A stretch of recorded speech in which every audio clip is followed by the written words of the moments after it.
witchcraft. Nikapelekwa kwa mtaalamu, tukaambiwa tukupake uchafu. Unajua kuna watu wengine jinsi ambavyo mnalogwa huwa wanafanya hivi, wanachukua let's say mdori kabisa, kama ni wa kike wanachukua mdori wa kike, ule mdori wanaupaka uchafu, halafu akiupaka uchafu wanachukua karatasi wanaandika jina lako, then wanaenda kumfungia yule mdori. Ndio maana mnaonaga waganga au wachawi utasikia walichukua jina lake wanaenda kufunga kwenye ule mdori. Kwa ule mdori ndio unaitwa wewe. Yaani kuna mdori unaitwa Miriam ambao umechafuliwa na kinyesi. Kwa Miriam huku duniani wewe hakuna ambaye atakuelewa. Mungu alipotaka alipoamua kwamba ule mnara wa Babeli usijengwe, Biblia inasema aliwachafulia lugha. Unajua alichafua kwa staili gani? Biblia imeficha, haijawahi kuongea alichafua kwa aliweka kitu kichafu kwenye kinywa. Kwa hiyo huyo anasema shoka. Wewe unavyosikia ni bonge la tusi, mpaka mnagombana. Unanituka nimefanyaje? Nimesema shoka. Mimi shoka. Naua. Ndio akaata kujenga mnara kwa staili hiyo. Mungu alichafua lugha.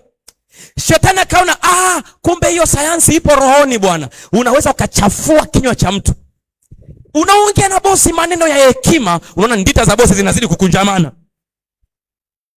Kumbe kinywa chako kimeshachafuliwa tayari. Wewe unatoa hekima, yeye anachokisikia ni lugha chafu. Hana adabu, hana heshima huyu. Anapata ujasiri wa kuongea maneno kama ya mbele yangu. Lakini unajitahidi unasema kabisa natumia elimu yangu ya mwisho kuongea naye. Kinywa kimechafuliwa. Sema Bwana nitakase. Sema tena Bwana nitakase. Sema kila nilipochafuliwa Bwana nisafishe. Nipate kibali kwa jina la Yesu. Nipate kibali kwa jina la Yesu na kwa damu ya Yesu.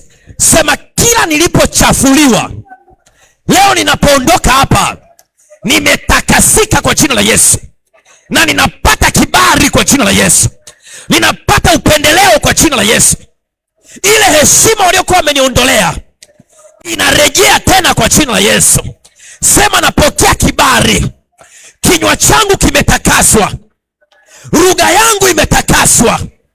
Kauli yangu imetakaswa katika jina la Yesu na kwa damu ya Yesu. Shout amen.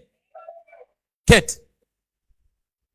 Ndio maana Biblia inawaambiaje? Inawaambia hivi, maneno yenu yawe yenye kukolea munyu. Munyu unajua ni nini?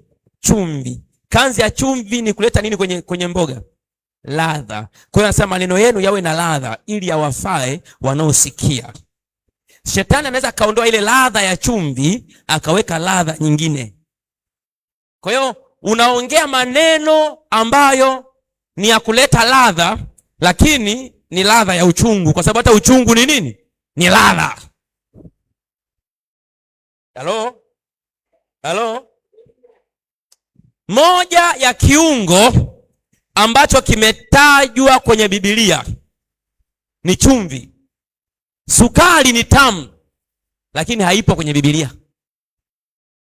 Haijatajwa sana kama chumvi. Sukari ilitajwa kwenye eneo la ubinafsishaji. Anapoambia kwamba nitawapa nchi yenye wingi wa maziwa na asali. Ile asali imesema badala ya sukari kwenye ubinafsishaji.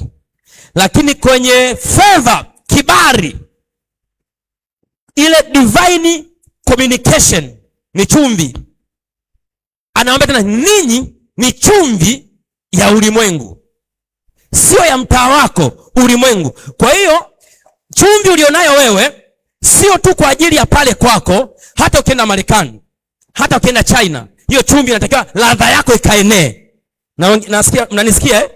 Mnanisikia? Kwa hiyo wewe ni chumvi, na mimi nakuombea ukaendelee kuwa chumvi kila mahali. Ukaendelee kuwa chumvi kila mahali. Kwa jina la Yesu sema amina kwa sauti. Naomba sasa tusome andiko moja, kitabu cha Mwanzo 12. Mwanzo 12 mstari wa kwanza pale. Tuone Biblia inasemaje. Mwanzo sura ya